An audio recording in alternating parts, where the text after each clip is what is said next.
Hey, I'm Abhay. I'm Amandeep. And I'm Verena, and today we'll be talking about provenance in forensics.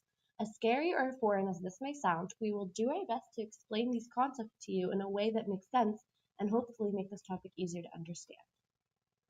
The very first question that comes to mind is what is provenance? So, provenance is the place of origin or earliest known history of something.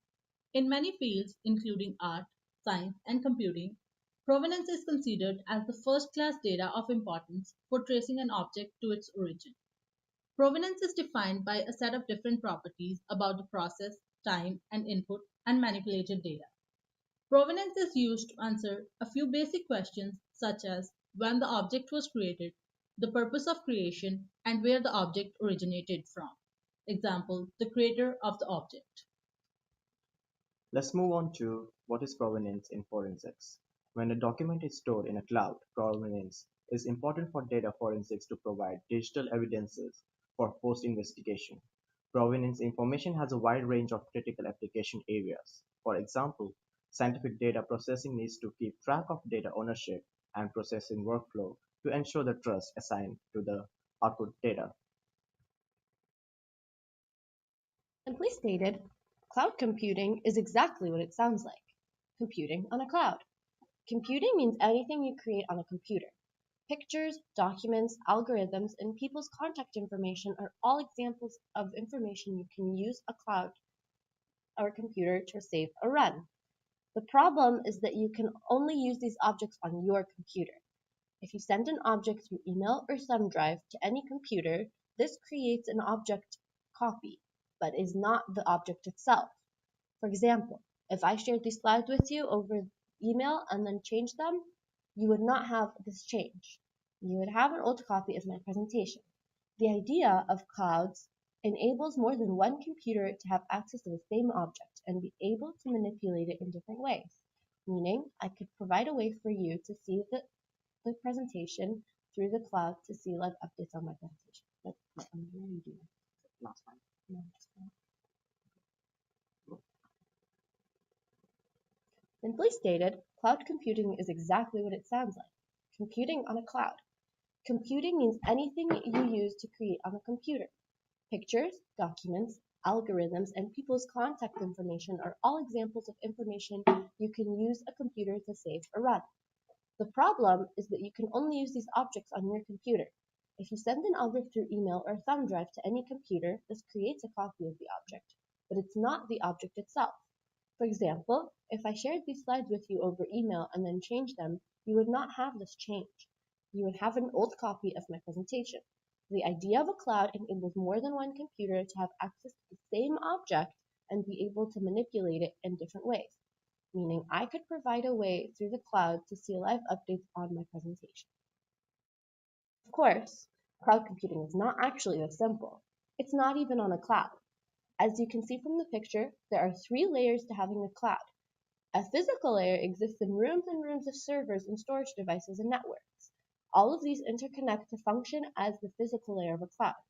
The virtual layer connects the physical layer to the software of the cloud. This allows to, to set rules for how the user interacts with the physical layer.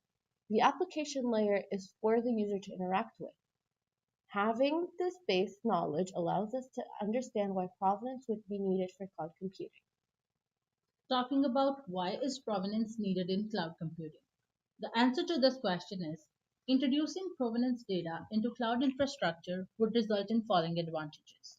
The first one being trust, reliability, and data quality, because the final data output can be verified based on the source data and transformation applied.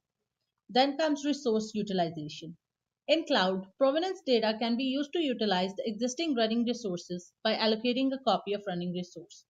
This will be achieved by comparing a new request to the already running resources, and this information is available in provenance data.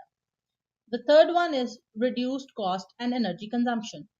Provenance data results in cost and energy efficiency by using patterns to forecast a future request and by utilizing existing running resources.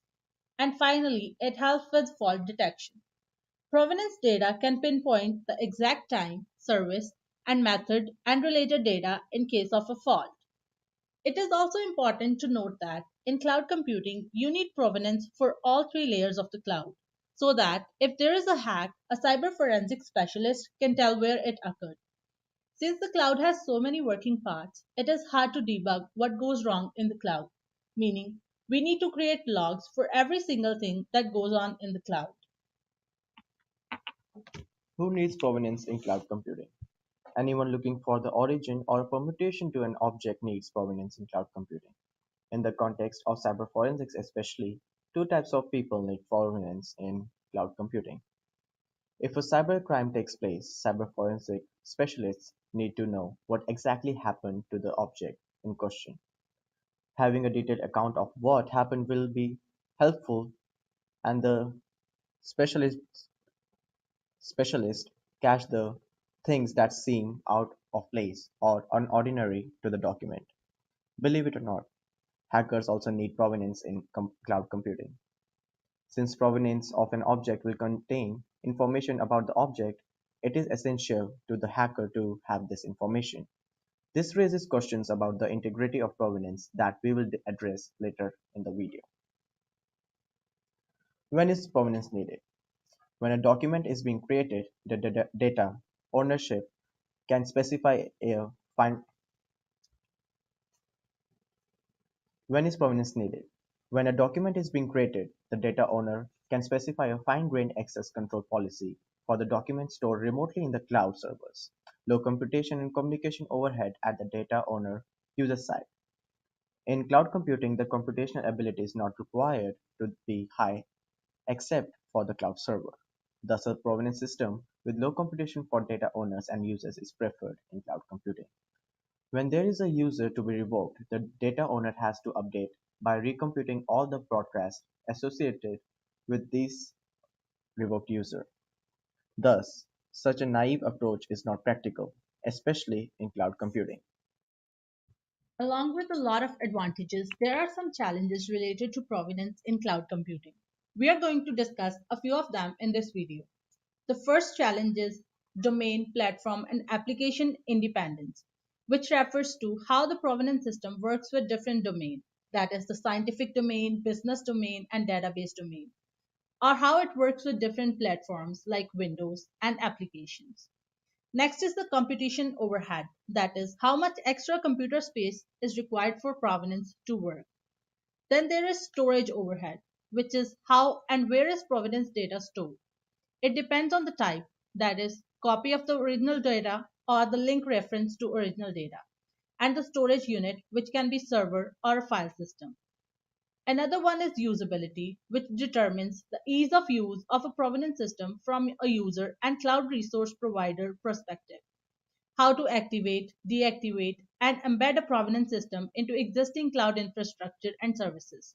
Example, is it completely independent or modification is required on cloud services layer?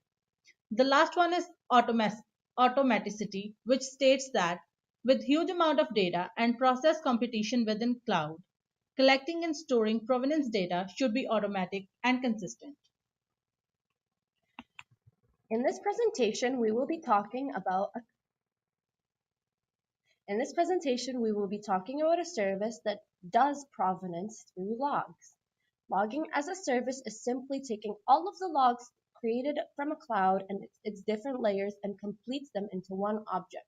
There are multiple loggers that we can choose from to implement, but we chose this one for its simplicity and ability to effectively detect and minimize threats.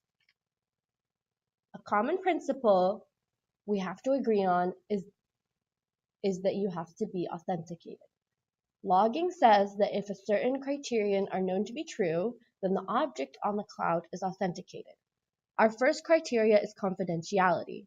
If we are sure that the content of the document or object within the cloud is secure and confidential, then it is authenticated. If access is limited to people that have access to the document, we can create a log of who can access it. This leads us to our second criteria, unforgettability. Being able to tell not only the people with access to the document, but the various permutations to the object at any given